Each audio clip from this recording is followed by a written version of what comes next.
la team YouTube, j'espère que vous allez bien. On se retrouve aujourd'hui comme chaque dimanche pour un tea time. Alors pour ceux qui ne connaissent pas le concept de tea time, vous me racontez tout simplement vos histoires dans ma boîte mail qui est juste là. Ou alors si votre histoire elle est beaucoup trop longue et que vous êtes plus à l'aise en vocal, vous pouvez également me la raconter sur mon Instagram qui est juste là. Et moi je viens la raconter à la première personne du singulier parce que j'adore retranscrire les émotions que je... Oh bébé. J'adore retranscrire les... J'adore retranscrire les émotions que je ressens durant les lectures. Sinon, non, généralement, ce ne sont pas mes histoires. Avant de commencer, n'oubliez pas de vous abonner. Parce que vous êtes beaucoup à regarder mes vidéos, mais vous vous abonnez pas.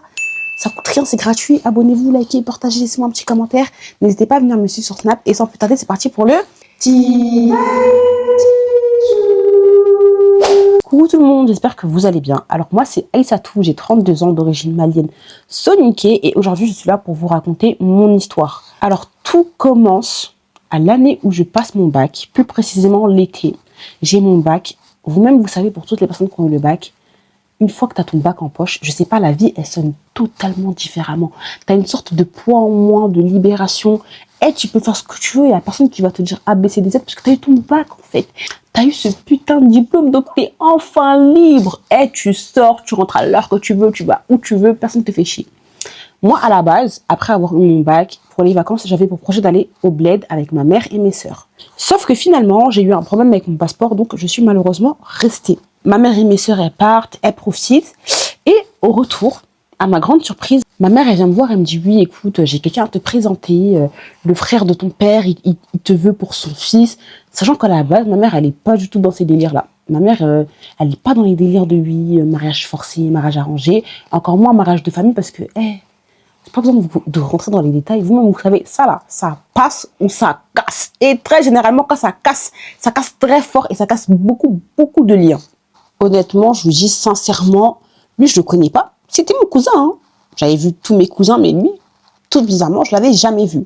Donc, je dis, écoute, je sais pas trop, je le connais pas, etc. Ma mère, elle me dit, bon, en tout cas, moi, je ne mets pas ma bouche dedans. Genre, tout ce qui va se passer, je me dédouane. Et même, elle connaît déjà les réalités des choses. Et en plus, dans ma famille, aucune de mes sœurs ne s'est mariée avec quelqu'un de la famille. Toutes mes sœurs qui sont actuellement mariées, elles sont mariées avec des personnes qu'elles ont choisies. On leur a pas imposé, on leur a pas dit, oui, c'est ton cousin, il faut que tu te maries avec. Non, elles ont choisi et elles sont mariées avec. Donc, ma mère, elle était en mode, moi, je te dis juste ce qu'on m'a dit. Le reste, je m'en lave les mains. J'ai pas trop confiance, mais ma mère, elle me rassure, elle me dit, t'inquiète pas, dans tous les cas, je te force à rien. Hein. Moi, j'ai déjà dit à ton oncle que j'allais pas te forcer, la décision te revient, donc si tu vas apprendre à faire connaissance avec lui, en fait, tu fais ce que tu veux. Étant donné que je le connaissais pas du tout, je ne savais pas qui il était, j'ai commencé à faire des recherches sur Facebook, et puis je l'ai trouvé, et c'est comme ça que lui et moi, on a commencé à changer au départ via Facebook. On parle vite fait sur Facebook. Il me demande à ce qu'on switch sur WhatsApp et de là, on commence à s'appeler au téléphone. Il y a des moments où on pouvait parler genre 2-3 heures et des moments où on parlait toute la nuit. Petite parenthèse, c'est très importante. Chez moi, il n'y a pas la pression du mariage, encore moins la pression du mariage entre cousins, etc. Mais honnêtement, au fond de moi, j'avais peur de décevoir mes parents parce que c'est des gens qui sont malheureusement dans les castes. Et chez nous, genre mes cousines, enfin beaucoup de femmes de ma famille, de notre génération de France et tous les enfants de la diaspora, quoi. On a eu beaucoup de problèmes par rapport aux castes, donc moi j'avais toujours peur de décevoir ma mère. On n'était pas très proches en plus à cette époque-là parce que bon, j'étais une adolescente, j'ai vécu ma vie, chose qui pesait pas forcément à ma mère, mais je voulais pas me dire que j'allais ramener soit un homme qui n'est pas de la même origine, pas de la même religion, alors ça, je pense que je l'aurais jamais osé, et surtout pas du même caste. Donc je pense que c'est ça un peu qui m'a poussée à parler à mon cousin. On peut refermer la parenthèse. Je me suis trompée, hein. Tout commence pas en 2017, mais plutôt en 2015. Du coup, 2015, j'ai mon bac, je commence à parler avec mon cousin, mais voilà, je suis un peu réticente. À côté de ça, je suis en couple fin 2015 ou début 2016, je crois, je me souviens plus trop, mais notre relation se termine et ça très très très très mal. Du coup, je décide d'aller faire une petite pause au bled pour me ressourcer. J'en pouvais plus, je décide de partir au bled pour 6 mois. Et en même temps, je dis quoi, une pierre deux coups, je vais en profiter pour voir mon cousin avec qui je parle depuis 2015. Petite précision par rapport à mon cousin, ce qui m'a aussi, on va dire, charmé chez lui, c'est qu'en fait, c'est pas pour stigmatiser les gens du bled, pas du tout, mais quand je parle avec lui, il m'avait l'air ouvert d'esprit. En fait, je sentais pas vraiment de différence pas culturel. Bah si, un peu, parce que moi, je suis née en France, lui, il est au bled. Mais je sentais pas vraiment cette différence-là, même à sa manière de s'habiller. Il avait pas l'air d'être quelqu'un d'arriéré. Attention, je dis pas que les gens du bled sont arriérés, mais les mentalités, elles sont pas forcément pareilles. Le prônait pas mal. C'est pas moi, j'ai dit ça, hein, je me dédouane. Bref, mais en gros, on s'était beaucoup rapprochés avant que j'arrive au bled. En 2015, je vais au bled pour faire ma longue pause de 6 mois parce que j'en ai besoin et puis j'ai plein de trucs à gérer, etc. dans ma vie perso. Je vais chez ma famille maternelle et il était là-bas. Donc ça allait être la première fois qu'on se voyait, mis à part les appels téléphoniques qu'on faisait toute la nuit où on s'est grave rapprochés. Détail très important les filles, il faut savoir que même avant l'avoir vu, j'avais déjà commencé à tomber love. C'est-à-dire que lui et moi, on parlait tellement des discussions profondes et tout, que je commençais déjà à tomber amoureuse alors qu'on ne s'était jamais vu. Donc, avant de venir, je lui dis, écoute, là, je vais venir, on va se voir en vrai, et c'est vraiment à ce moment-là que je vais savoir si toi et moi, on continue ou pas, parce que du coup, ils étaient dans l'attente de savoir si, est-ce que oui ou non, lui et moi, on allait se marier. Genre, tout le monde était dans l'attente, son père, sa mère, enfin, j'étais en mode, est-ce que du coup, la cousine, elle va accepter de se marier avec le cousin? C'était ça la question du moment.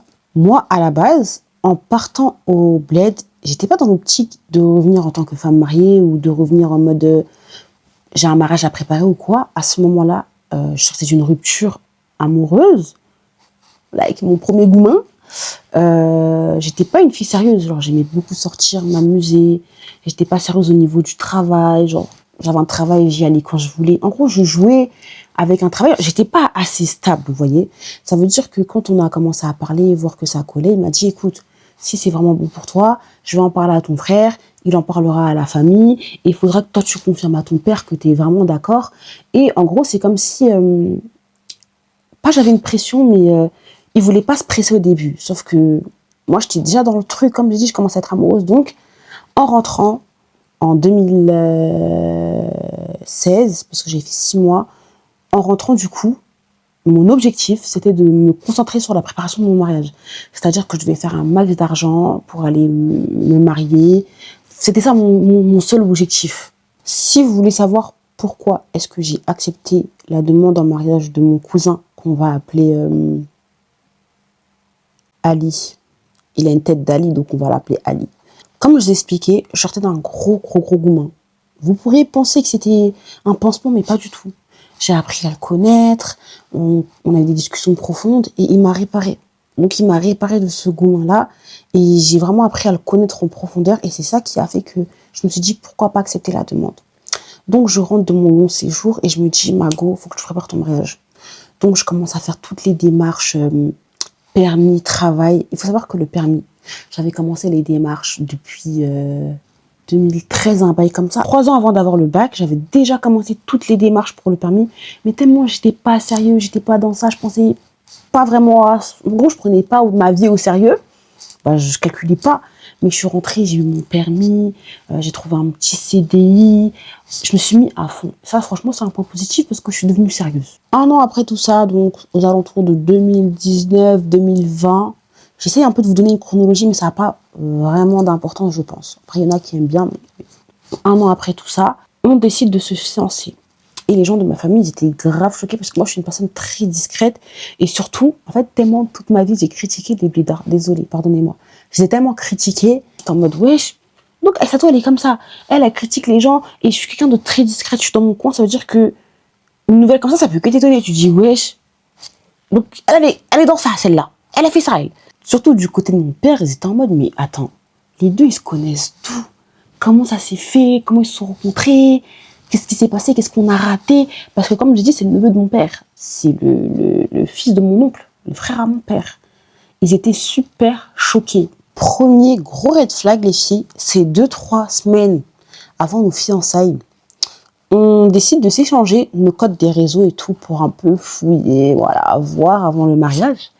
Et je tombe sur une conversation de lui et je crois que c'était son pote ou notre cousin, je me souviens plus, où il dit que oui, en gros, en conclusion, je vois qu'il y a eu quelque chose avec une de mes cousines. C'est comme si c'était un petit peu en bail bizarre, mais je ne savais pas si c'était ma cousine qui voulait de lui ou si c'était lui qui voulait de ma cousine, donc c'était le flou. Moi, je vois ça, je décide de totalement annuler le mariage. Je me dis, mais attends, c'est une blague, C'est quoi? C'est super glauque. En plus, c'était une cousine avec qui, genre, j'étais grave proche. J'étais pas au courant. Il fait tout pour essayer de Vous allez voir que Alice est tellement, mais tellement un manipulateur. Ce qui se passe, c'est qu'après que moi, je décide de tout annuler, il commence à essayer de me faire un lavage de cerveau. C'est ta cousine, enfin, parce que c'est notre cousine en commun, c'est ta cousine qui voulait de moi, c'est pas moi. Elle a forcé, mais moi, je voulais pas parce qu'elle était plus grande que moi. Je voulais pas d'elle. Et puis, j'ai vu un autre cousin encore à nous qui habite aussi sur Paris. Donc, on s'est vu et on a discuté et lui m'a fait un lavage de cerveau. Et j'ai fini par accepter, enfin, revenir sur ma décision d'annuler parce que bah, déjà, j'étais amoureuse et puis ils m'ont tellement mélangé la tête. Ça aurait dû m'alarmer parce que deuxième red flag, quand il y a eu l'annonce des fiançailles et que tout le monde était choqué, j'ai reçu plein d'avertissements de certains membres de ma famille en mode « Attention, ce mec-là, on le connaît ici. Il est pas bon, je te conseille pas de te marier avec lui, tu vas finir par regretter. » Je pense que j'aurais dû écouter, mais moi, j'étais en mode « Non. » Moi, j'ai discuté avec lui, je sais qu'il a un bon fond, on s'est déjà vu. Vous méprenez, les gars. Je pense qu'il y a méprise. Voilà, je pense qu'on ne parle pas de la même personne parce que moi, là, le Ali que je connais, il n'est pas comme vous le décrivez. Si je savais, j'étais même pas à 1% de tout ce que j'allais subir, découvrir. Bref, j'étais arrivée à un stade où toutes les personnes qui venaient me voir pour me parler en mal d'Ali ou de notre couple, et j'étais en mode, vous êtes des jaloux. C'est des jaloux de mon fils, c'est des jaloux. Non, en mode, j'étais matrixée. Donc, j'ai pu avoir une discussion avec ma cousine qui m'a dit, écoute, fais attention. Alice, c'est un gros manipulateur. Moi, je sais pas qu'est-ce qu'il t'a dit. Mais en mode, je m'en lave les mains. Je ne veux pas être un frein à votre mariage. Et puis, juste, fais attention. Au final, 2 semaines après, tout rentre dans l'ordre. Ma mère, elle est hyper contente. Même si je vous ai dit qu'elle n'était pas dans les bails de mariage de famille parce qu'elle avait peur. Elle était archi contente, elle était en mode, enfin une de mes filles qui se marie dans la famille, ça va renouer les liens, ça va renforcer les liens. Elle était grave contente. Et moi, à côté de ça, ok, j'étais contente parce que ma mère elle était contente, mais j'étais en mode, ouais, je vais me marier. Je vais me marier. En mode, toute femme, je mets des grosses guillemets parce que les temps aujourd'hui ont changé, mais c'est le rêve de beaucoup de femmes, ça, de se marier, tu vois, faire ton mariage de princesse, porter ta robe blanche, et vivre heureux et eurent beaucoup d'enfants. Et les gars, je veux me marier. Donc ça fait que je me suis mis à fond dans les préparatifs. Pendant 1 an, j'étais en mode préparation du mariage, faire un max de thunes. Carrément, le travail, je suis passée dans 35 heures à 40 heures. Je faisais du trajet de fou pour aller au travail. Mais j'étais tellement déterminée, rien ne pouvait m'arrêter. On arrive enfin au moment tant attendu où je vais devoir prendre l'avion pour aller me marier parce que du coup, mon mari était au bled, donc c'était tellement logique que j'allais me marier au bled. Sauf que le problème, c'est que je me suis mariée pendant la période du Covid, donc il y avait énormément de restrictions. Je vous explique même pas tout ce qu'on a dû faire, tous les documents qu'on a dû falsifier pour pouvoir arriver au bled. Mais bon, Dieu merci, on est arrivé sain et sauf. J'ai fait mon petit mariage traditionnel. Et point important, c'est que mon mari et moi, on n'a pas pu faire l'entrée ensemble parce qu'il faut sachez que moi, j'étais la première fille de ma famille à me marier avec quelqu'un de ma famille et lui aussi, de surcroît, une fille de France. Donc, je vous laisse imaginer tous les jaloux que ça allait faire. En plus, à ce moment-là, il venait de subir une opération. Sa mère, elle avait archi peur. Elle était en mode, je veux pas que les mauvais yeux soient sur mon fils. J'ai pas envie que les gens lui portent l'œil. J'ai pas envie qu'on lui lance des sorts. Elle était un petit peu matrixée en mode, j'ai pas envie qu'il apparaisse au grand public et tout, qu'il soit le centre du monde, quoi. Donc, j'ai fait mon entrée toute seule. Voilà. C'était un petit détail que je tenais à vous dire. Là, on va arriver dans une partie où, selon moi, les gars, j'étais dans une bouteille. Parce que tu peux pas être en pleine conscience et agir comme ça. Déjà, j'ai financé mon mariage de A à Z. Le gars, il n'a pas déboursé 1 centime. L'année où j'étais en train de travailler comme une acharnée, c'était parce que j'ai tout payé toute seule. Déjà, il y a ça. Ensuite, après le mariage, moi, au travail, j'avais seulement droit à 3 semaines de congé. Et ce que j'ai fait, c'est que pour pouvoir arrondir à 1 mois, j'ai fait un arrêt maladie d'1 semaine. Donc, au total, je suis restée 1 mois. Et au moment de partir, le jour de mon départ ou la veille, je sais plus, c'était quelques temps avant que je parte. Moi, je suis dans mon gourmand, je suis dégoûtée, j'étais en train de vivre mon love avec mon gars, malgré le fait que c'est moi, je payais tout. Hein. Il n'y a pas de souci, c'est pas grave. J'étais en mode, on vient de se marier, il est encore au bled, quand il va venir en France, il va travailler, il va reprendre son rôle d'homme, il va gérer toutes les finances, toutes les dépenses. Pour l'instant, c'est moi, j'aide, donc ça me dérange pas de donner, quoi. Encore aujourd'hui, je vous en parle, mais ça me dérange toujours pas. Parce que j'ai pas la main sur l'argent, j'ai pas le cœur dans l'argent. Je préfère juste vous le dire parce que lui, du coup, il était là pour ses intérêts. Mais moi, ça me fait pas grand-chose.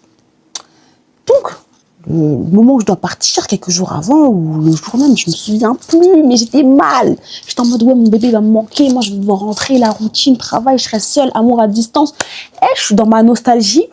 Le gars, il vient, il me dit, ouais, faudra que tu me passes ton passeport, ta carte d'identité. Je vois qu'il est en mode démarche. Et moi, ça me dérange pas parce que les gars, je suis dans mon nuage. Mais je me suis pas dit, il est avec moi pour les papiers, il est avec moi par intérêt. Pour moi, il m'aimait, c'est tout. Ça a été un mariage arrangé, il est tombé amoureux comme moi, je suis tombée amoureuse.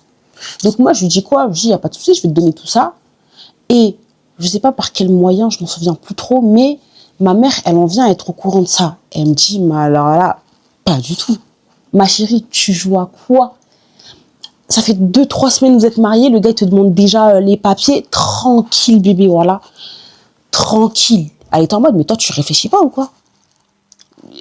Salam alaikum salam, papier, tu veux le donner? C'est pas comme ça, wesh. Même si on dit, tu veux faire les choses bien, analyse. Est-ce qu'il est là par intérêt? Est-ce qu'il en vaut la peine? Tranquille. Genre, tu peux pas prendre des décisions comme ça se fait pas. Vous devez vous dire, oui, mais c'est son mari, en plus, c'est son cousin, donc ça fait quoi? Ça fait quelque chose. Ça fait quelque chose. Et la mère, elle avait raison. Comme quoi, des fois, la plupart du temps, il faut écouter les mères. Vous voyez maintenant, quand je vous dis, j'avais l'impression d'être dans une bouteille, parce qu'en fait, j'allais lui donner mes papiers et tout, les yeux fermés sans même réfléchir, sans même me poser de questions. Et c'est pas normal, genre. Ce genre de choses aussi sensibles que l'administration, genre les papiers, à prendre avec des pincettes. Moi, non. Yeux fermés, tête baissée, droit dans le mur. Et puis bon, après ça, je suis rentrée en France et c'est là que j'ai commencé à très clairement l'entretenir. Avant qu'on se marie, je le faisais déjà, mais c'était des petites sommes, genre 20 € par-ci, 20 € par-là. Et puis je le faisais en cachette parce que c'est un petit peu la honte déjà. Et puis je pense que j'allais me faire réprimander. Puis quand je suis rentrée en France, ça commençait à être des grosses sommes. Très clairement, je l'entretenais. C'était ma femme, c'était ma petite tasse-paix là. Il me disait oui, je suis à l'hôpital, j'envoyais aller 50 €. Oh, j'ai besoin de louer une voiture, aller 150 €. Je pouvais même aller jusqu'à lui envoyer 500 €. C'est-à-dire que pour lui, je vivais au-dessus de mes moyens. Donc, il n'avait pas de gêne. Hein. Il me disait oui, t'inquiète, donne. De toute façon, quand je vais venir, manipulation. C'est moi, je vais faire, t'inquiète, je vais te rembourser, je vais te rendre. C'est qu'il y a un temps, elle est blabla. Le violoncelle. Je vous ai pas dit, hein, mais quand je suis rentrée du bled, j'étais tellement énervée. Ce jour-là, chez moi, il y avait mes soeurs, mes cousines, ma mère, etc. Je sais pas qu'est-ce qui m'a pris et j'ai retourné toute la maison tellement j'étais énervée. Vous devez vous dire, mais t'étais énervée pourquoi? J'étais énervée parce que j'étais rentrée en France. Genre, je voulais juste être au bled avec mon chéri, j'avais la haine. Mais est-ce que c'est une raison pour retourner à la maison? Genre, je sais pas, t'as pas 5 ans. Est-ce que vous voyez où je veux en venir? Ma mère, elle m'a regardée. Elle a regardé mes soeurs, mes cousines, elle m'a dit, non, c'est pas normal. Parce que même si c'est ton mari, ma chérie, tranquille. Ça, c'est pour vous dire que pour moi, c'est un signe encore qui prouve que ma chérie, tu vois la bouteille, là, tu es dedans. Ils ont fait même jeter ça loin, là-bas. Les gars, j'étais même plus moi-même. Taper une crise, t'as je sais pas quel âge, tu tapes une crise, je crois, je vais avoir quoi, avoir 21. Tu tapes une crise parce que t'es rentré au bled, tu voulais rester avec ton mari. Doucement. Ton mari que tu connais depuis 2 jours. Doucement. Doucement. C'est là que petit à petit, je vais commencer un petit peu à enchaîner les malchance entre guillemets, je dis ça comme ça. Même pas 2 mois après être rentrée du bled, ce qui se passe, c'est que je me fais licencier. Voilà, je perds mon travail, donc je me retrouve au chômage. Ça me saoule. Je fais quoi? Je prends la décision de partir au bled. Voilà, je voulais être à côté de mon mari. De toute façon, il n'y avait plus rien qui me retenait. Et toute ma famille s'est opposée à cette décision. Et j'étais en mode, mais écoute, Aïssatou, c'est pas comme ça que ça se passe. Genre, tes économies, qu'est-ce que tu vas faire? Faut que tu construises un avenir. Enfin, tu peux pas prendre la décision de partir comme ça. Qu'est-ce que tu vas aller faire là-bas? T'as même pas d'argent. Et ils vont commencer à se dire que c'est Ali qui m'influence, mais dans le mal. Moi, personnellement, j'étais tellement dans ma bulle, dans ma bouteille, dans mon nuage, que j'ai pris la décision de partir. même si personne n'était d'accord. Je me suis tellement, mais tellement fait sermonner parce que j'avais des économies à ce moment-là. Et ils étaient en mode, donc, t'es prête à mettre toutes ces années de travail à la poubelle pour un homme, vous comptez le faire venir. Qu'est-ce que tu vas faire? T'as pas de travail, t'as pas d'appartement, t'as pas de stabilité et bientôt plus d'argent. Comment vous allez faire? Genre, faut être mature. Là, ce que tu fais, ça a pas de sens. Mais je m'en foutais. Moi, je voulais juste être avec mon bébé, en fait. Bornée, têtue, je décide de faire 6 mois au bled. Sauf que 6 mois, c'est beaucoup. L'argent, ça va vite. J'ai dépensé énormément. Je me rendais même pas compte, mais on peut le dire, hein, j'ai flingué toutes mes économies dans ce voyage parce que c'est moi, encore une fois, qui payais tout. Ma belle famille me demandait de l'argent, je leur donnais. J'étais devenue un peu le portefeuille de la famille. Au bout des 6 mois, je rentre en France. Que fut ma grande surprise quand j'arrive et que je me rends compte que je suis enceinte. Mais attention, je suis pas enceinte de 1, 2, 3 semaines, je suis enceinte de 4 mois. Je me suis même pas rendu compte. Donc ça veut dire qu'au bout de 2 mois au bled, je suis tombée enceinte et je savais même pas. C'est vraiment quand je suis arrivée en France que je me suis rendu compte que je suis enceinte. Et les analyses, ils ont montré que j'étais enceinte de 4 mois. Et c'était trop tard pour enlever. Et franchement, je pense pas vraiment que je voulais enlever ou quoi. Mais je m'en étais même pas rendu compte. Je pense que j'ai dû faire un mini déni de grossesse ou quelque chose comme ça. Par contre, j'étais tellement inquiète quand j'ai appris la nouvelle. J'étais en pleurs. Pas parce que je voulais pas de l'enfant, mais parce que pas de stabilité, pas d'argent, pas d'appartement. Monsieur, il est pas là. Franchement, j'avais peur. J'avais peur d'où. J'étais dans un déni. Au final, il me rassure, donc je me sens soulagée. Ma grossesse se passe bien, mon accouchement se passe bien. J'ai eu une petite fille, alhamdoulilah, qui est née en 2022. Donc, je fais 7 mois, je me dis, bon, il faut bien que je retourne au bled, que ma fille elle voie son père, etc. J'attends un peu qu'elle grandisse, parce que je voulais pas aller avec elle trop tôt non plus. Comme quoi, un enfant, c'est vraiment une bénédiction. Quand ma fille, elle est venue, j'ai trouvé un travail. Elle était la petite princesse de la famille, choyée par tout le monde. Donc, après 3 mois avoir accouché, j'ai repris le travail. Et puis, au bout de ces 7 mois, on est parti au bled. Donc, on est parti au bled, il a vu sa fille, il était super content, ça se passait bien. Un jour, je sais pas par quel moyen, on s'est embrouillé. Et de là, il me dit, oui, de toute façon, on m'avait prévenu. C'est tellement un manipulateur, ce mec. Il me dit quoi? Oui, de toute façon, on m'avait prévenu. Ta cousine, le soir du magno compé, elle m'a dit que t'étais même pas vierge, t'avais fait ça, ci, ça, que t'es une folle, que je dois faire attention à toi. Et j'étais tellement choquée. J'ai dit non, c'est pas possible. Ma cousine, elle peut pas me faire ça. Genre, elle peut pas avoir autant de fils. Mais d'un côté, je me suis dit comment il allait savoir. Et j'étais perturbée, mais il était en train de, en fait, de me manipuler. Moi, je savais pas. Il était juste en train de rentrer dans ma tête. Donc moi, je suis partie voir ma cousine. Ma cousine, elle était en mode, mais quel intérêt j'ai à aller, genre, t'exposer comme ça et tout. Ça s'est pas fait comme ça s'est fait dans ce contexte-là. Et finalement, ma cousine, elle a dit qu'elle allait lui en parler. Mais bref, au final, ça s'est arrangé et la vie continue. À la base, Ali, avec moi, c'était quelqu'un d'assez calme, timide, réservé. Il n'était pas vraiment démonstratif. Il faisait plus les choses en privé. Un jour, son père, il vient me voir en lui disant, oui, écoute, son père, il avait tué un mouton pour moi. Et il lui dit aussi, tu sais, tu dois tuer un mouton parce que c'est sa femme. Et il est en mode, ah non, moi c'est mort, je tue pas de mouton pour elle. Sa sœur, elle parle en mal de moi. Pourquoi je devrais tuer un mouton pour elle? Et moi, mon erreur, c'est qu'en fait, à chaque fois qu'il y avait un problème dans ma famille avec mes sœurs, j'allais tout lui raconter. Ça veut dire qu'il a gardé une petite rancœur par rapport à ça. Donc moi aussi, je me suis fâchée. J'ai dit, comment ça, tu vas pas tuer de mouton pour moi sous prétexte que mes sœurs, elles t'aiment pas ou elles parlent mal de toi?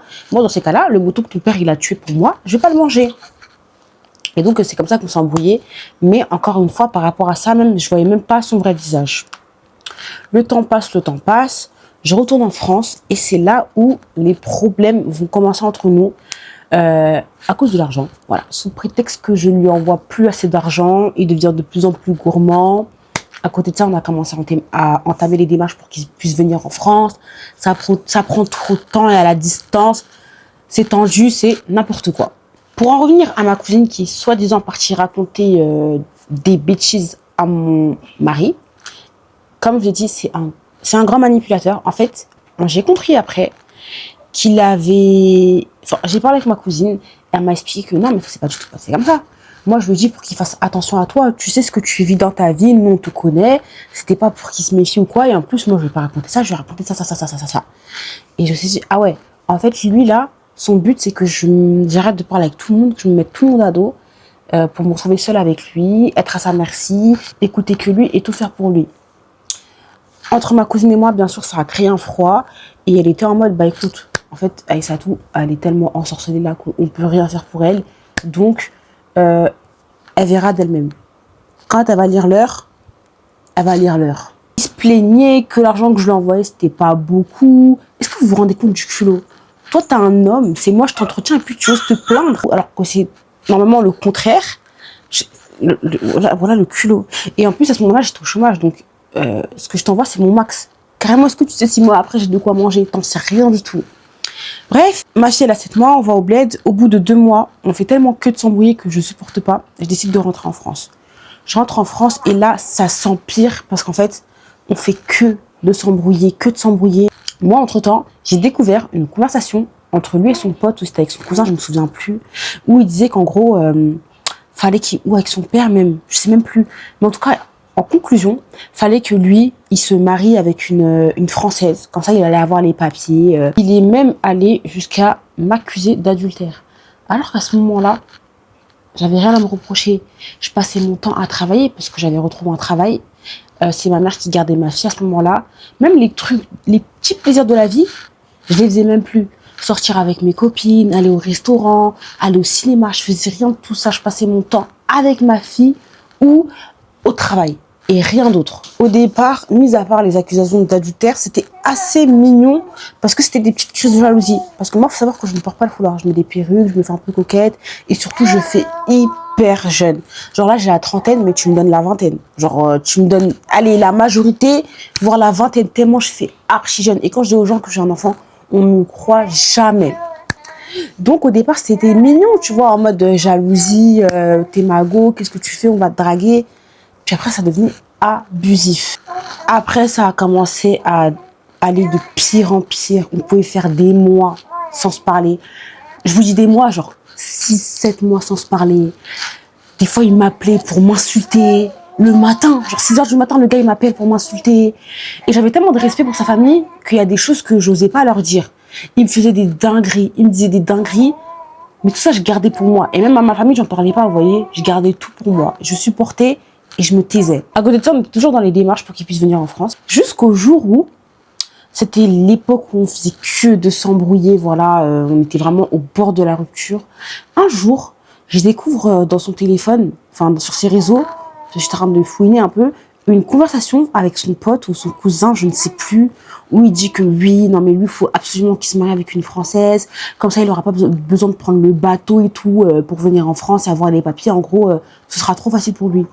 J'étais choquée, sachant qu'à chaque fois qu'on s'embrouillait, il me disait ouais, il parlait toujours de ça, c'était toujours lui qui ramenait le sujet, en mode oui ta famille ils font que dire que je suis avec toi pour les papiers et tout, moi je vais te prouver que c'est faux, t'inquiète quand je vais venir, je vais leur montrer qu'ils ont tort. Alors qu'on t'a rien demandé. Mais tout le temps, c'est lui qui prend l'initiative de ouais, t'inquiète quand je serai là, quand je serai là. Il voulait que parler de la France, que des papiers. Il n'était pas en mode ouais, notre couple, non. Mes papiers, la France, française, passeport, tranquille. Moi, je vois ça. Je suis choquée, je veux tout couper. Mais vous connaissez, lavage de cerveau, etc. Je voulais partir, mais bon. Au final, on a continué. Le temps passe, jusqu'à on arrive en mai 2023.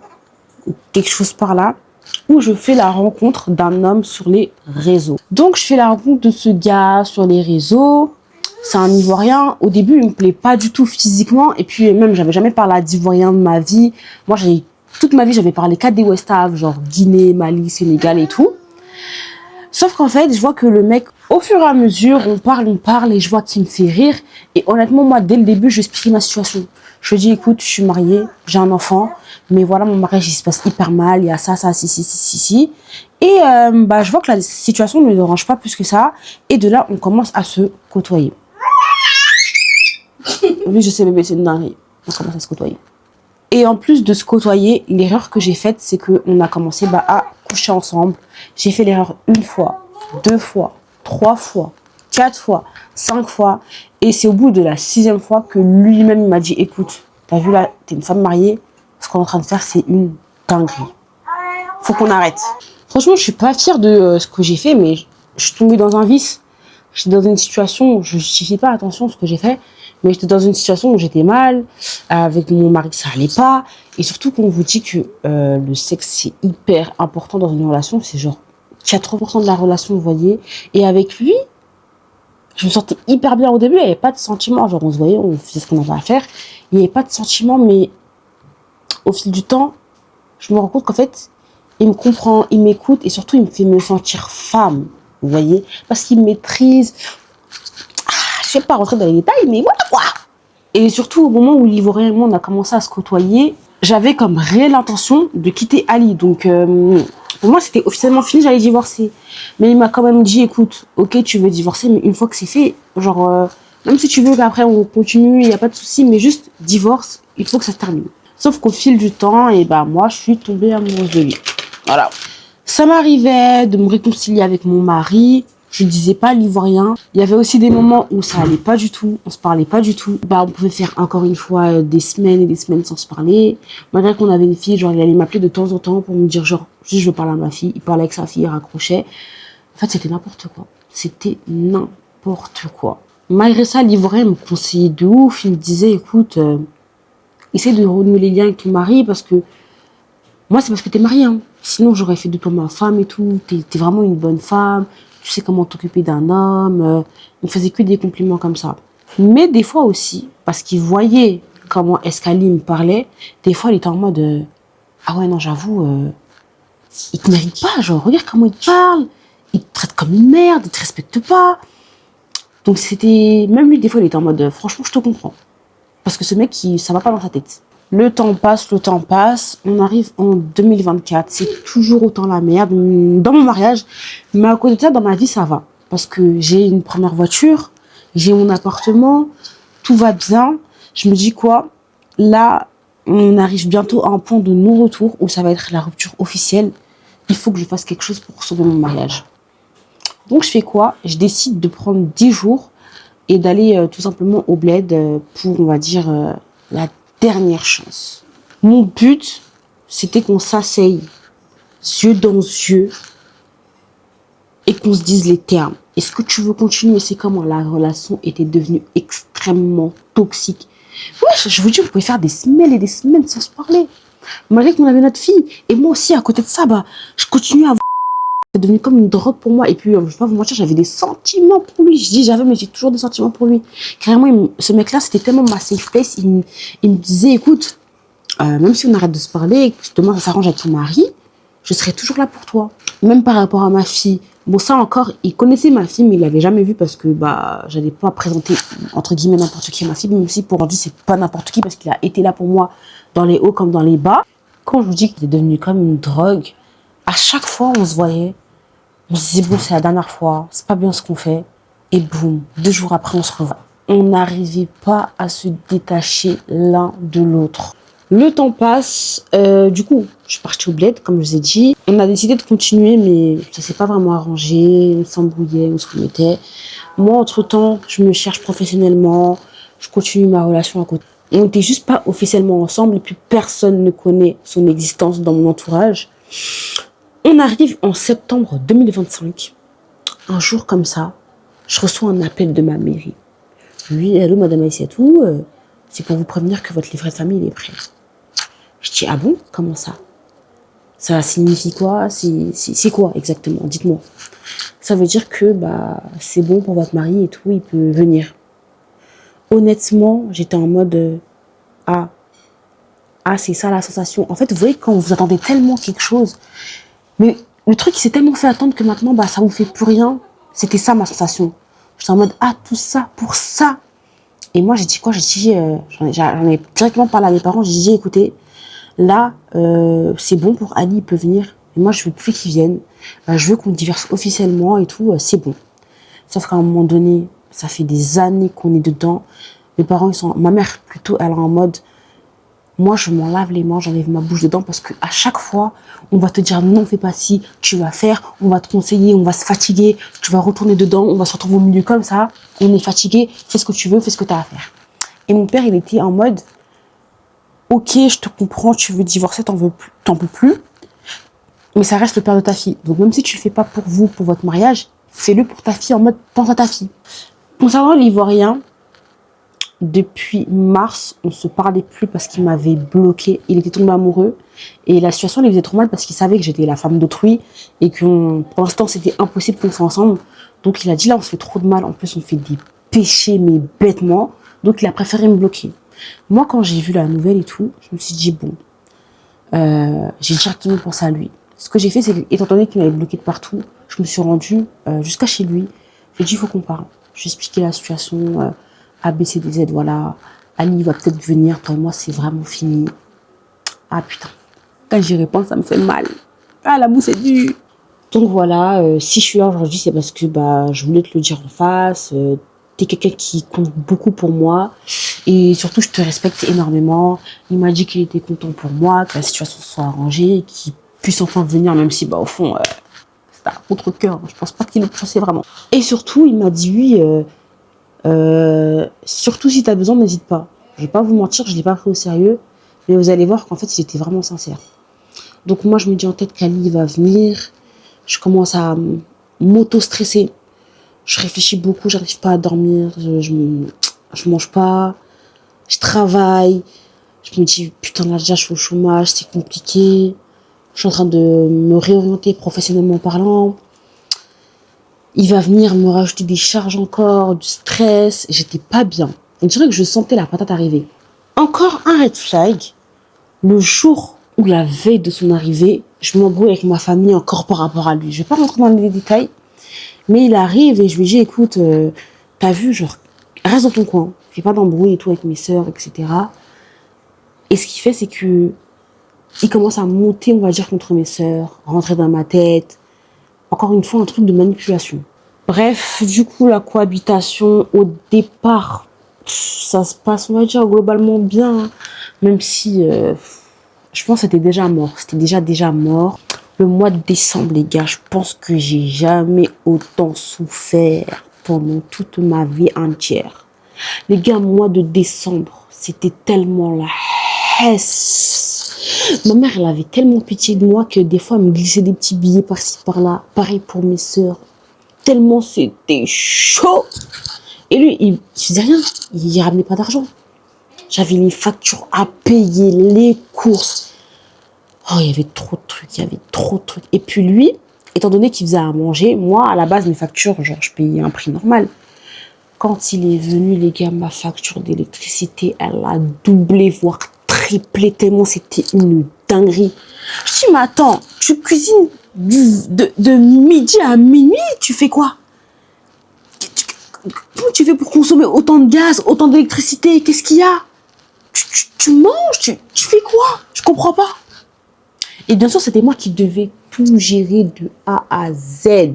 Je me pose, je me dis, mais en fait, c'est normal que le prix augmente. Est-ce que vous savez comment ce mec, il était culotté? T'es chez moi, nourri, logé, blanchi, je dépasse pas un franc. Et vous savez que c'était quoi son problème? Lui, il veut pas manger deux fois la même chose. Aujourd'hui, tu fais du yassa là. Midi, il faut faire tigadegena. Le soir, il faut faire tieb. Et puis attention, hein, tu peux pas mettre au frigo conservé. Lui, il veut de la nourriture fraîchement préparée. C'est-à-dire que moi, j'ai passé ma journée courir de gauche à droite. Je rentre, je dois lui faire à manger. Moi, comme j'étais... À ce moment-là, je sais pas si j'étais amoureuse, mais je sais pas, j'étais dans ma bulle. Je faisais. Il exige, genre, je fais. Il leur donne et j'exécute. Est-ce que vous vous rendez compte? Mais le culot, l'audace! On peut être pauvre et audacieux comme ça? Non, mais... si c'est moi, là. Allah, Massa, Djabarou, Adama, on peut faire ça. Moi, j'ai dit, Dieu sait qu'il est pour vous. Massa, Allah. Toi, t'es dans moi, ma maison, et puis tu vas venir m'exiger de te préparer. Et les mots me manquent. Un plat par jour, toi, t'es qui que quoi? Tu apportes quoi? Pourtant, il avait un visa qui le permettait de travailler et de ramener l'argent. En tant que qui? En tant que quoi? Les gars, pour en revenir à la haisse de décembre, c'était tellement chaud. Est-ce que vous savez ce que je suis partie faire? Je suis partie faire un crédit. Parce que c'était la Hesse. Un jour comme ça, en décembre.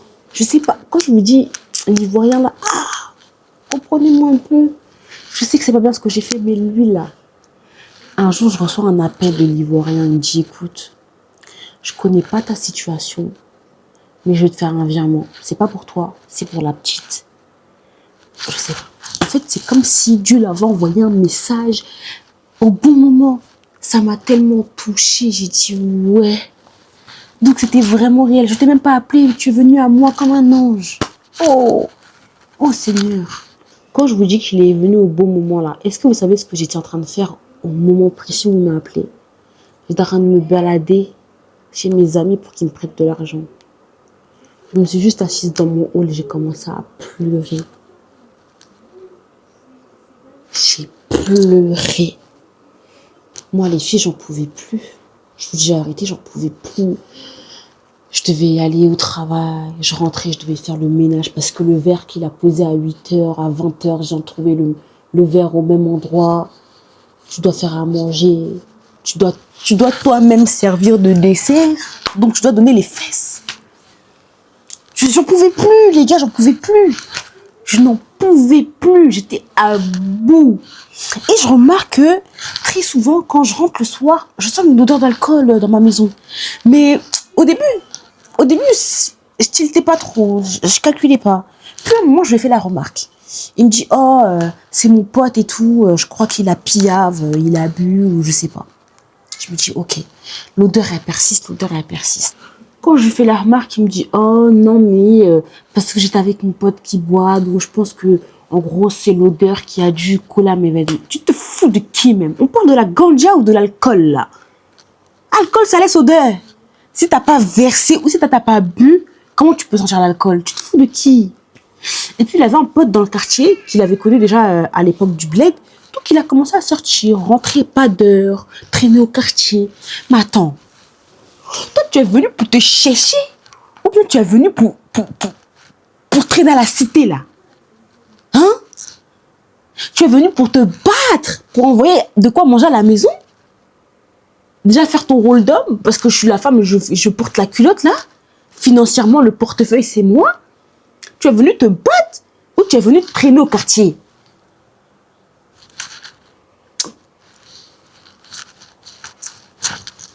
Pour en revenir à l'alcool, parce que vous allez comprendre pourquoi c'est important de l'évoquer, un autre jour, je rentre, je vois une bouteille d'alcool posée sur ma table, dans mon salon que je paye. Je dis, mais attends, c'est quoi ça? Il me dit, oh non, mais c'est mon pote qui l'a oublié. Ok, c'est plausible. J'étais pas là, t'es dans ton rack. Si t'as menti, c'est toi et Dieu. Le temps passe, toujours sur l'odeur d'alcool. Un jour encore, je rentre. C'est comme si je l'avais surpris, parce que ce jour-là, je l'avais pas prévenu que j'étais en train de rentrer. Il était étonné de me voir, il était en mode, oh, tu fais quoi ici? Comment ça, je fais quoi ici? Bah, c'est un peu ma maison que je paye avec mon argent. Tu me racontes quoi? Et il avait l'air surpris de me voir. Et je vois encore une fameuse bouteille d'alcool posée sur la table. Je l'ai surpris, mais encore une fois, j'ai pas trop calculé. Le lendemain ou le soir, un truc comme ça, je regarde son téléphone et je vois qu'il parlait avec des meufs et tout, plein de meufs quand il était au bled. Le lendemain, je lui dis, écoute, j'ai fouillé ton téléphone, j'ai vu que tu parlais avec des meufs. En vrai, c'est ok, on a tous un passé, mais maintenant que t'es là, on recommence tout à zéro. En vrai, de vrai, j'étais pas toute blanche non plus. Donc, on recommence à zéro. Et lui aussi, il avait déjà surpris une conversation entre moi et l'Ivoirien qui datait de, je crois, 2023. Je crois qu'on venait juste de se connaître. C'était pas une conversation explicite, donc ça va. Mais il a vu qu'il y avait quelque chose, mais il n'avait pas vraiment de preuves. Toutes les fois où on s'embrouillait, mon entourage, il me mettait la puce à l'oreille. Est-ce que tu es sûr? C'est avant qu'il vienne. Est-ce que tu es sûr de vouloir le ramener? Il est comme ci, il est comme ça. C'est pas une bonne idée. C'est pas un jambar, tu vois, c'est pas un battant. C'est pas un liguey 4, comme on dit les Sénégalais. C'est pas un bosseur, c'est pas un charbonneur, c'est pas un travailleur. Tu vois, Barakelate. Est-ce que tu es sûr de le ramener en France? Je fouille son téléphone et je vois qu'en fait le mec, il flambe. Il flambe avec des trucs qui lui appartiennent pas. Tout ce qu'il va acheter, il va prendre en photo, envoyer au go. Et je vois qu'il prend en photo des bouteilles d'alcool. des feuilles à rouler, des cigarettes, de la bœuf. Je me dis, ah, ok, donc ça, c'est ça, tu fais Déborah. Ah, Déborah, c'est comme ça que tu es. Moi, je vois ça et je sais pas. En fait, Dieu il est tellement grand. C'est comme s'il me chuchotait quelque chose à l'oreille. Va voir la poubelle. Qui fouille sa poubelle? Genre, ta poubelle, tu jettes des trucs dedans. Quand elle est pleine, tu la fermes, tu la jettes. Je suis partie dans la cuisine. J'ai enlevé le cap. Je regarde dans la poubelle. Je vois une bouteille d'alcool. Je vois feuille, je vois ci, je vois ça. Je dis, hein? Donc, c'est ça que tu fais. Mais je vois la bouteille d'alcool, je suis seulement dépassée. Je suis seulement bouche bée. Je dis en fait là, et ça tout, soit t'es conne, soit t'es conne. Je peux pas rester dans ça. Moi, je lui ai toujours dit, depuis qu'on a commencé notre relation, j'accepte tout sauf d'un mec qui boit par rapport à la prière. Oh, pendant 40 jours, ta prière, elle n'est pas acceptée. Tu me racontes quoi? Tu fais quoi? Tu penses à quoi? J'ai dit non, c'est trop, c'est trop. À la rigueur, fumer la cigarette, vas-y, c'est limite. Mais boire l'alcool, t'as dormi, nan. Ah non, il y a des limites, ouais. Il y a des limites. Je vais le voir, je lui écoute. Tu bois ou tu bois pas? Et de là, il commence à me rigoler au nez. Il me dit, écoute, t'as vu ça? C'est quelque chose que je vais jamais assumer. Il commence à me prendre un ton un peu sarcastique en mode, si tu ouvres ta bouche pour aller dire aux gens que je bois, je vais jamais assumer, je vais te faire passer pour la folle. Que tu ailles dire aux gens que je fume, ok, y a pas de souci, mais que je bois, ça, je vais jamais assumer. Et il faut savoir qu'entre-temps, moi, quand il est venu, forcément, c'est moi, j'ai payé tout pour ses démarches, le visa, j'ai fait ses CV, l'aide de motivation, je me suis battue pour qu'il trouve un taf. Finalement, il a trouvé un travail au black, il était payé genre 70 voire 80 euros de la journée. Au début, je lui dis, t'as vu, tu viens de commencer à travailler tranquille, pas de pression. Genre, quand tu pourras payer les charges, tu paieras les charges. Dites-vous des fois, même pour acheter à manger, c'était compliqué. Lui, il gardait son argent dans sa poche. Il s'achetait son alcool, ses cigarettes, sa bœuf. Et même faire les courses à la maison, les gars, des fois, il me donnait genre 20 euros. Est-ce que vous savez combien il m'a donné pour le mois de Ramadan? Pour le mois de Ramadan, il m'a donné 30 euros. Le Ramadan, c'est 30 jours. Il m'a donné 30 euros. 30 euros pour nous, de 30 euros. J'achète quoi avec 30 euros pour un mois de Ramadan, s'il vous plaît?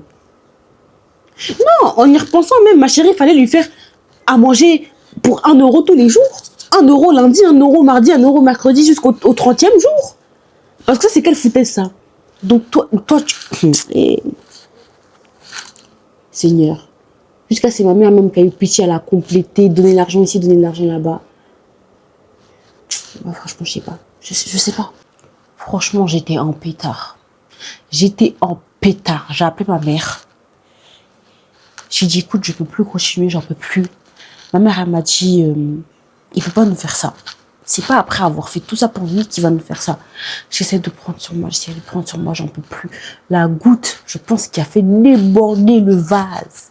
C'est le jour où il était tellement saoul qu'il a frappé ma fille. J'ai dit non. Trop, c'est trop. Comme si c'était pas suffisant. Je vous ai dit que j'avais des économies, à peu près 15 000 euros d'économies. Tout est passé. Tout. En fait, tout s'est évaporé. Avec un homme comme ça, comment tu peux économiser? Une michetonneuse, hein? Une sangsue, comment tu peux économiser? Tu peux pas. J'ai perdu toutes mes économies à cause de ce mec et à cause de ma naïveté. Pour vous dire, même ma mère, elle en a eu marre. Elle a dit, ma chérie, écoute, trop c'est trop. Prends tes affaires, viens à la maison. Arrête de t'occuper de lui, genre fais plus rien pour lui. Franchement, en arriver là, c'est une dinguerie. Même ma propre mère, qui d'habitude, les mères africaines, elles disent, ma chérie, assis-toi, attrape ton cœur. Même elle dit, arrête de t'occuper de lui, c'est une dinguerie. C'est que t'es une sacrée ordure. Mon père, lui, face à la situation, il était en mode, écoutez, c'est pas comme ça que ça se passe. C'est un mariage de famille. Vous n'êtes pas tout seul. Surtout, pensez même pas à vous. Moi, je m'en fous de vous. Pensez à votre fille. Il n'y aura pas de divorce. Tu prends tes affaires, tu prends ton enfant, tu vas chez ton mari, vous allez dormir et puis la vie, elle continue. Il n'y aura pas de divorce. Je suis rentrée, toute la nuit, on en a parlé et lui, le seul truc qui le dérangeait dans tout ça, c'est que je l'ai humilié devant toute la famille. Parce que du coup, tout le monde, avant qu'il vienne en France, le prévenait en mode oui, aïssa-toi, la galéré pour te faire venir, ne fous pas la honte, fous pas la merde et tout. Et c'était juste ça son problème. Que j'ai exposé nos problèmes aux yeux de tous. Sachant que c'était la première fois, j'avais tellement supporté pendant toutes ces années, c'était la première fois que je craquais et c'est totalement justifié. À un moment donné, on va pas se mentir, on va pas faire semblant, c'est justifié. Gars, tu me fais souffrir. À un moment, je craque, je suis humaine. La conclusion qu'on en a tirée, c'est que, écoute, là, on va se donner une dernière chance. C'est la chance de trop même. Donc, va quelques jours chez la famille, va te poser, réfléchis à si tu veux vraiment arrêter tes conneries, si tu veux vraiment changer. Si tu sais que tu veux pas changer, tu me dis, comme ça, on s'arrête là dans la paix du Christ. C'est pas. Je reçois l'appel de sa mère, elle me dit, ouais, et ça, toi, t'es mauvaise, t'es pas une bonne femme. Comment t'as osé mettre ton cousin à la porte avant d'être ton mari, c'est ton cousin. Tu l'as humilié aux yeux de tous, t'aurais jamais dû faire ça. Sachant que quand j'ai découvert l'alcool, je l'ai appelée. Je lui ai exposé le problème, elle m'a dit, écoute, c'est ton mariage, fais ce que tu veux en mode, t'inquiète, on va te soutenir dans tous les cas parce que c'est pas normal. Et aujourd'hui, tu viens me dire que moi, je suis mauvaise. Moi, Aïssatou, tout ce que j'ai subi à cause de ton fils, ce que je subis encore. Tu vas t'arrêter, moi, m'appeler au téléphone pour dire que je suis mauvaise. Merci. Elle me sermonne et puis après, elle me dit oh, franchement, Ali, c'est pas la peine. Ali me fout la honte. On le ramène en France, en plus, il est venu avec autant de facilité. Aïssatou, t'as tout fait pour lui. Moi, j'ai fait quoi pour mériter un fils comme ça? Il vient en France au lieu de travailler, nous mettre bien. Quand elle dit nous mettre bien en mode de voilà quoi. Au lieu de travailler, il me fout la honte. Franchement, si tu veux divorcer, divorce. Donc toi, tu me dis ça pour au final me dire ça. Au final, ma chérie, tu veux quoi? C'est quoi? Je fais quoi? Je suis méchante ou je divorce? Je fais quoi? Après 3-4 jours, ils reviennent de la famille et ils me disent écoute, si je suis là aujourd'hui, c'est pas parce que j'en ai envie. Je reviens parce qu'on m'a cassé les couilles. Je dis ah bon? Ah ok, d'accord. Donc, t'es pas là par choix. Je fouille son téléphone. Je vois une conversation avec sa mère qui lui dit ouais, moi si je te donne un conseil, retourne chez ta femme. Comme ça, tu auras les papiers normalement. Voilà, patati patata. Encore une histoire de papier. C'était pas parce qu'elle a fait ça pour toi, parce qu'elle est comme ci, parce que c'est une bonne femme, non. Pour les papiers. À un moment donné, je me dis trop, c'est trop. Je lui dis écoute, moi c'est bon, c'est fini, je veux que tu quittes chez moi définitivement. Ce que je fais, c'est que je prends ses clés en cachette. Je vais en cours, je reviens. Il me dit écoute, toi et moi là, on monte, on descend. Je quitte pas chez toi. Toi et moi, c'est jusqu'à la mort. Je lui dis ah bon, c'est ce qu'on va voir. Je lui dis prends tes bagages, tu dégages de ma maison. Et ne pense même pas que c'est une blague. Pense pas que je vais t'appeler dans 1 heure ou 2 pour te dire oh c'était une blague et tout. Pense pas que tu vas partir sans tes bagages et après tu vas revenir à la porte sera ouverte. C'est terminé pour de bon. Donc si tu pars une bonne fois pour toutes avec tous tes bagages. Il part. Et ça commence à faire des grosses embrouilles dans la famille. Ça m'appelle à gauche, ça m'appelle à droite. Ouais, qu'est-ce qu'il a fait? Qu'est-ce qui s'est passé? Moi, en fait, j'étais dans un choc émotionnel. J'étais dans un déni parce que je m'assois, je me dis, mais ce mec, il a tué ma vie. J'ai pas d'argent. Émotionnellement, c'est la catastrophe. Ça allait pas, en fait. Ça allait pas. Ce jour-là, il est parti chez mes parents. Il leur a dit, écoutez, Aïssatou et moi, c'est terminé. C'est terminé. Il a pris ses bagages, il est parti à Marseille. Et j'en reviens pas. Comment ce gars, il m'a fait du gras. Je rentre pas dans un gourmand parce que voilà, j'avais déjà fait le deuil de la relation, mais je suis pas bien. Et la première personne à qui je pense, c'est l'Ivoirien. Et l'Ivoirien, il faut savoir que depuis qu'il est venu et qu'on avait mis un terme, j'avais pas envoyé de message, même quand j'avais des problèmes avec lui, on n'avait plus de contact. Donc, j'appelle l'Ivoirien, je lui dis, écoute, j'ai vraiment besoin de parler, j'ai besoin de toi. Il me dit, il n'y a pas de souci, viens. Je vais chez lui et de là, on commence à parler. Je pleure, je raconte tout. Il me dit qu'Allah te facilite. Mais là, vraiment, il n'y a pas d'autre... Je te conseille pas autre chose que divorcer parce que là, c'est trop, c'est trop. Je dis, de toute façon, c'est déjà fini. Il m'a dit, mais dans tous les cas, là, moi, même si je vais faire de toi ma femme demain, je peux pas parce que tu viens de quitter une relation. Faut que tu te reconstruises, faut que tu te répares, faut que tu ailles mieux, faut que tu ailles de l'avant, quoi. Ah non, l'homme.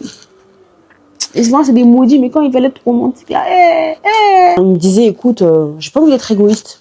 Genre, j'aurais pu profiter de la situation, profiter de toi, vouloir me poser avec toi, mais guéris-toi d'abord et t'inquiète, moi je suis là et tout. Je sais qu'on va se marier, pas tout de suite, mais tôt ou tard, toi et moi, on va se marier. Et puis même, on n'aurait même pas pu se marier maintenant, parce que ils allaient se douter de quelque chose, mais attends, comment ils se connaissent, ils veulent se marier maintenant, enfin, c'est bizarre, genre. Donc forcément, ils allaient savoir que bah, il y a eu tromperie de mon côté. On a fait plusieurs réunions, et dites-vous, pendant ces réunions-là, il a clairement montré que lui, la seule chose qui l'intéressait, c'était les papiers. La seule chose qui l'intéressait, c'était les papiers. Et même par rapport à sa fille, il est même allé jusqu'à traiter notre fille de bâtarde. Parce que selon lui, ma mère, elle lui a manqué de respect en lui disant que lui, même l'argent de la dot, t'as pas été capable de réunir le montant qu'on t'a demandé. Donc votre mariage, il est pas valide. Enfin, je crois un truc comme ça. Il était en mode, ah bah, tu vois ce que ta mère, elle a dit. Ta fille, c'est une bâtarde. Ta fille, c'est une enfant hors mariage, vu que selon ta mère, notre mariage, il n'était même pas valide. Aujourd'hui, Dieu merci, religieusement, je suis plus du tout affiliée à Ali. Mais je suis dans les démarches pour divorcer officiellement. Ça veut dire qu'en attendant, bah, je pourrais pas me remarier. Avec l'Ivoirien, on a officialisé. J'ai parlé de lui à mes sœurs, à mes cousines, à mes copines. Elles ont pu le voir aussi. Franchement, je me sens aimée, je me sens valorisée dans la relation. Il fait des courses. Quand il a envie de manger quelque chose, bah, il ramène, il me dit fais-moi ça, je le fais avec plaisir. Il m'a validé mon panier Chine. En fait, pour vous, c'est rien. Mais c'est la première fois que voilà, j'ai ça. À côté de ça, bah, Ali, ça lui arrive de m'harceler. Des fois, il vient dans mon quartier, il fait un boucan, il dit il veut voir sa fille. Tout bizarrement, sa fille, elle l'intéresse. Tout bizarrement, il veut reconnaître sa fille. Elle, c'est juste pour les papiers. Moi, je dis c'est mort, tu vas pas reconnaître ta fille. Et Dieu merci, depuis qu'il est parti, j'ai plein de portes qui sont ouvertes à moi. J'ai recommencé à toucher les aides parce que depuis qu'il était là, avec moi, j'avais plus aucune aide. C'était la galère. J'ai recommencé à avoir des aides. J'ai eu mon diplôme. J'ai eu beaucoup de portes vraiment qui se sont ouvertes à moi. Tout va tellement bien dans ma vie, alhamdoulilah. Et voilà, hein, là actuellement, je suis dans les démarches pour divorcer. J'espère qu'on pourra se marier d'ici 2 ans, quand j'en aurai fini avec tout ça. Et voilà, hein, par rapport à ma famille, bah, ça a cassé beaucoup de choses parce que je parle plus avec mes cousines, du coup, les sœurs à Ali. Et voilà. Voilà mon histoire. Et pour ceux qui pourraient se poser des questions par rapport à l'Ivoirien, no panique. Il a ses papiers, donc je ne risque pas de me sentir exploitée pour des papiers ou quoi. Et voilà, merci de m'avoir écouté. C'était la fin de mon histoire. N'hésitez pas à me dire ce que vous en pensez, si vous avez des conseils, des suggestions, si ça peut aider certaines personnes, vous servir de leçon. Bon, c'était la fin de ce tea time qui était assez long. Je sais que vous aimez trop les longs tea time. Je suis désolée, hein. Les gars, ça fait depuis je sais pas quelle heure je suis en train de filmer. Elle est fatiguée. Il est 1h46 du matin. Donc vous allez supporter ça avec moi. Franchement, il y a trop de trucs à dire. En fait, il y a trop de trucs à dire. Les filles, cousin pas cousin, famille pas famille, on n'entretient pas un homme. Regardez comment il vous le rend. Regardez comment il vous le rend. Au final, sa fille s'en fout. Lui, c'est tout ce qu'il importe, c'est ses papiers. Il le dit haut et fort. Il a même pas honte. Et j'espère qu'il n'aura jamais ses papiers, ce mec-là. Il mérite rien. Après, ma copine, toi, ton erreur aussi, même si je pense pas qu'il sait. Je pense que personne ne sait que tu l'as trompé. Donc, en vrai, t'as caché tes péchés. Mais Mago, fallait même divorcer. Fallait même forniquer plutôt que de commettre l'adultère, ma chérie. Non, ça, je suis pas d'accord. Bon, alhamdoulilah, vous êtes divorcés, donc c'est fini. Repends-toi, même si je pense que tu l'as déjà fait. Franchement, je sais pas d'autre quoi dire à part t'as été vaillante de ouf, t'as été forte de ouf. Vraiment. Et l'Ivoirien aussi, gros cœur sur lui. Voilà, je suis pas là pour juger qui que ce soit, on fait tous des péchés. Mais ça a été un homme, faut le dire. Même si t'as pas vraiment incité dans le bien, t'as beaucoup aidé, soulagé, réconforté. Bref, je sais pas ce que vous en pensez. Moi, je suis très fatiguée de parler. Ça fait longtemps que je parle. Donc, vous, dites-moi ce que vous en pensez en commentaire. Je vous fais de gros bisous. On se retrouve dimanche prochain pour un tea time. Tu dis au revoir. Elle vous a mis dans sa bouche.